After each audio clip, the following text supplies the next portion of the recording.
Manuel Montero, La crème du régime. Paris, 12 septembre au 8 juin 08. Cher monsieur, avoir l'entendement occupé et troublé par une concurrence des produits pharmaceutiques laisse devant écrire une persistante amertume, l'arrière-goût d'une impuissance. Si forte est la médecine que l'on sent qu'elle fait partie d'une communauté soumise à un certain esclavage.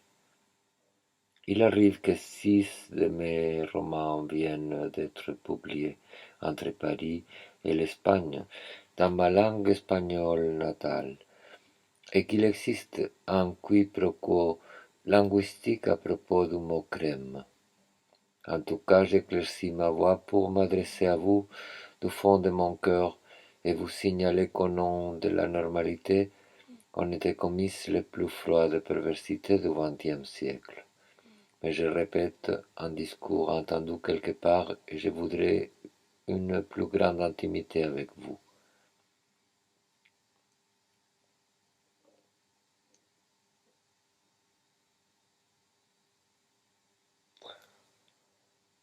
Sachant la position de la disqualification, celle des gauches, plus réputée que le non-lieu d'une pensée de droite, du moins en France, P doit nonobstant, par la qualité de son travail, haut placé s'avérer une tête de droite.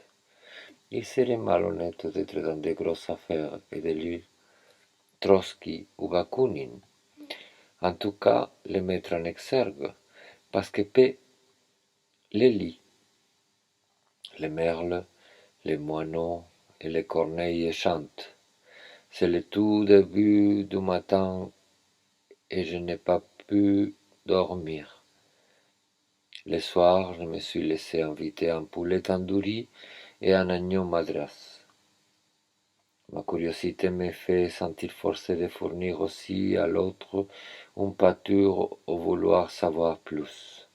Donc P et moi avons échangé des repères bibliographiques et des résumés oraux de toute une correspondance de livres. J'ai eu droit à un résumé graphique de la théorie de la justice de Rawls qui m'a ouvert les yeux sur ce qui se passe dans la sociologie du travail. Lui a eu droit à un rapport sur 2 philosophes espagnols et leurs lecteurs, à découvrir l'un de droite, l'autre anarchiste, Ignacio Gómez de Liaño et Agustín García Calvo. Et dans le même lot, je lui ai fait remarquer une promesse d'avenir, la seule pour la pensée française à ambition internationale, Catherine Malabou, dont j'ai un livre rouge et relié sur Heidegger, édité par Léocher. Je n'ai pas lu en entier l'œuvre de Heidegger, même pas celle de Nietzsche. Je suis juste un peintre, mais il me semble que si on le regarde en tant que penseur de la gauche, ce qu'ils nous font comprendre, c'est le besoin d'un succédané au simulacre de ce qu'était la métaphysique. Ils nous parlent du besoin de l'image, soit-il pour la désoccultation d'une vérité ou pour l'éternel retour. Je viens de chez le médecin pour qu'il me prescrive une crème.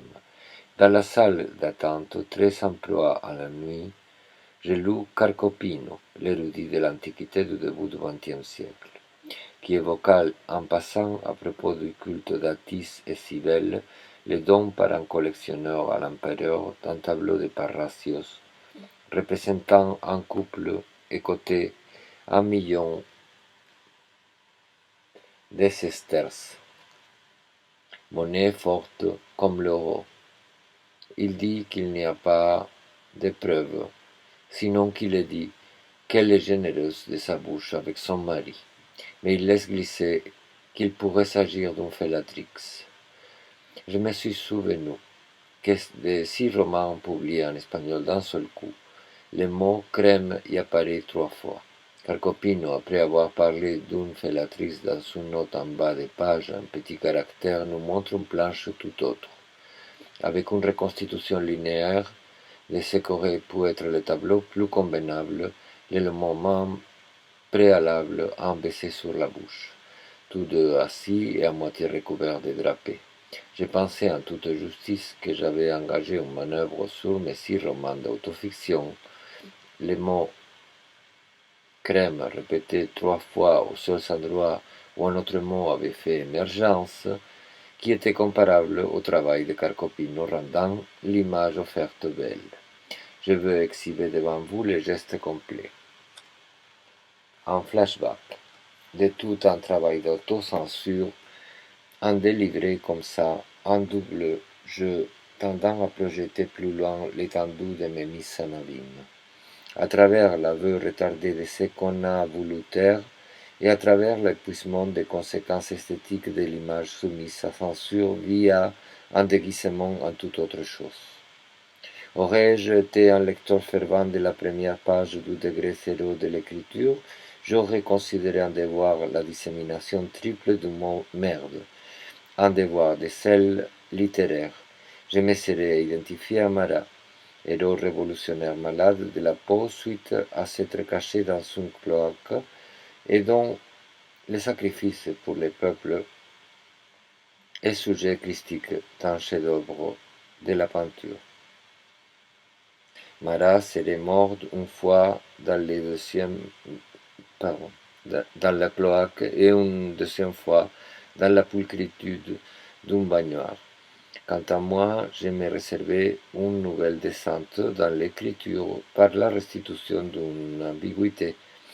Il est question de guérison dans tout l'ensemble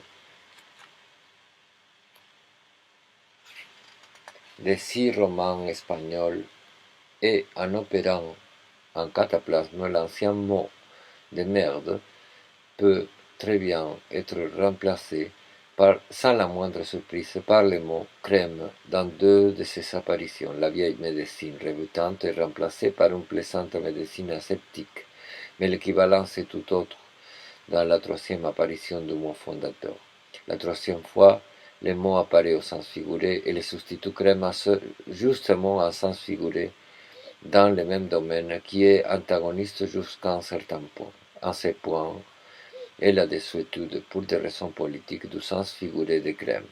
Dans mon enfance, crème et fleur désignaient l'élite intellectuelle du régime de Franco, des futurs prêtres ou des poètes ou journalistes. À Madrid, mais aussi dans chaque ville de Provence, il y avait une crème du régime, ce qui, dans la description d'orgie, était passé à désigner une molle situation de cosmétiques sentant le soft-core, était aussi devenu une agrédouce ironie, sans changer d'une virgule, concernant les milieux politico-artistiques dans lesquels les courtisans de Provence espagnole voudraient prospérer. Revenons maintenant aux 2 endroits où le mot faisait éclosion dans son sens littéral physiologique. Il est d'ailleurs curieux que je sois encore une personne chez qui le mot fort ne sert pas d'appui au discours et n'est presque jamais utilisé pour rendre le dialogue plus vraisemblable. De là que l'apparition du mot désignant la chose même dans des jeux dionysiaques fut extrêmement plastique et me faisait risquer une gestalt trop forte de mon ensemble de romans. Je racontais des jeux de sexe en groupe dans lesquels d'abord l'on faisait tout simplement caca, un endroit destiné à faire l'amour dans le premier cas, et des jeux sexuels d'un groupe où le narrateur était induit avec les caca des femmes présentes dans le deuxième cas. Une bonne raison pour changer les mots par un autre,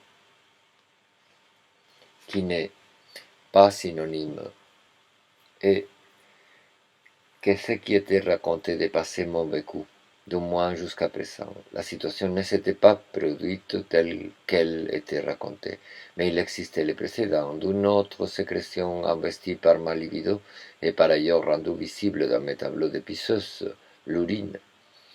Par ce biais de proximité s'était introduite dans mon récit la crème. Si mon vécu avait déjà intégré, ne soit-il qu'à certaines occasions l'urine, dans les jeux de couple, le jeu orgiastique et futurible consigné à ce titre dans l'autofiction devait aller plus loin, franchir encore un seuil. Cela semblait une nécessité automatique de vraisemblable, une fatalité qui pouvait aller même à rebours de mon imagination ou désir.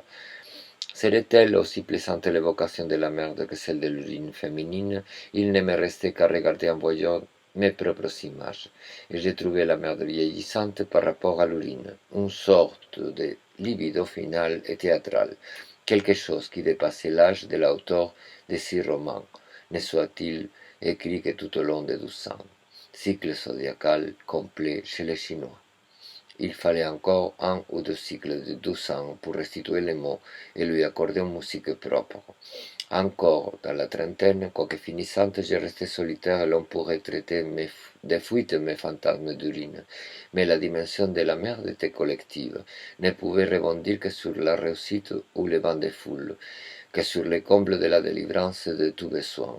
Il fallait, sans renoncer à l'écriture prophétique, exprimer cette demande extrême de réussite par un mot désignant une substance intermédiaire pouvant occuper la place du pas encore voulu, une substance que l'on pouvait marchander dans la lecture, la crème au lieu de la merde. Une explication valable est le besoin masochistes décelé par une humiliation physique non mutilante et sans effusion de sang, ni apparition de bleu, tout nouveau couple. De là qu'à la longue s'impose le rêve d'un couple idéal, solaire, une sorte de fontaine de jouvence, qui, l'urine appartenant à des couples passés ou contemporains, serait donnée par la découverte de la merde.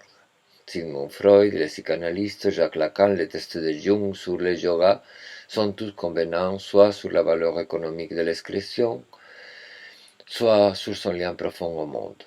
Je pense que j'ai opéré une sublimation et une illusion magnifique en changeant les mots. Je me suis purifié, j'ai purifié mon avenir, celui de mes lecteurs et de ceux qui vont venir voir ma peinture. Il reste un tableau où il est question de jouvence et de fécalité, d'Arc Simonetta, en profil sur grand format. Mais à propos de celui-ci, mes mots sont propres et précis. Il en vient à être dans Pranayama impérial, le dernier livre, l'ouverture vers ce qui reste à dire et à vivre. Je pense que je serai toujours ravi que les femmes de mon choix, soient-elles jeunes ou mûres, viennent uriner sur moi de temps à autre. Mais je viens exercer l'autocensure parce que ça me rassure plutôt de prévoir des jeux innocents et des caresses avec de la crème solaire ou un autre cosmétique. Quant aux critiques d'art et politique de Valence, j'en ai comme si un portrait mis en abîme qui restera plus que les pamphlets de n'importe quel autre espagnol. Ayant appris le symbolisme de la merde et son pouvoir dans les rêves, tous les soirs, avant de m'endormir complètement, je me plaisais à visualiser les merdes les plus variées. Noirâtres, jaunâtres, molles ou dures. La couleur marron en train de gagner du terrain partout. J'associais cela avec une ardente envie de gagner de l'argent. J'avais appris le mantra de Lakshmi, déesse généreuse dispensatrice de richesses. Quoique Bhartrihari dit qu'on ne peut pas servir à deux seigneurs, je disais tantôt le mantra de l'argent, tantôt celui de la cesse, et dans mes ablutions de cannelle que je connais à travers la santeria sud-américaine, je me lavais avec l'infusion plutôt en demande d'amour, mais il arrivait que l'argent venait aussi. D'ailleurs, les taches sur la peau par lesquelles je suis allé ce matin chez les médecins doivent être plutôt dues à cette cannelle de Belleville qu'au rare jeu érotique que je viens d'évoquer. Et le stress, ça compte. Ce qui me captivait, c'était d'être arrivé à la fois jusqu'au but de deux chemins. Mon premier livre par Ève Livet était connu des personnes que je voulais. Quand elles me rencontraient dans un événement, elles me serraient la main. Je suis invité souvent un peu partout. Je connais de grands restaurants et dans l'autre main, je tiens le lotus de la solitude, qui veut dire indépendance. Personne n'ose me prier de mettre une opinion, de même que je reste mystérieux. L'autre jour, une belle Allemande m'a lavé et massé les cheveux aux Champs-Élysées pour 50 €. Et j'ai dîné un soir rue de Rivoli, avec une jeune femme norvégienne qui s'amusait à me prendre en photo. Après viennent, comme des images de fantaisie, tout un cours de jeunes femmes, pour la plupart blondes, aux cheveux longs et sautant nues dans la campagne comme dans un jardin d'adamites. Je vois des tournesols, des moulins à vent, des chaînes, un âne quelque part, des appareils de tournage et sur la mer dans liberté, un escarabée de la couleur du caviar. C'est tout ce que je peux dire. Un exercice narcissique referma le travail d'escamotage, investissant à monsieur le mot crème de toute l'imprononciabilité du mot originel. Je me suis trouvé à la douche, en pleine révision des textes pour être publié, à déposer ma merde sur mes deux mains et l'approcher de ma voix, pour ensuite, reconnu, la laisser tomber dans son WC. Quelles sont les conséquences de ce flux de pensées partagées? À vous, messieurs, de répondre et de répandre les rumeurs opportunes. Bien amicalement, Manuel Montero.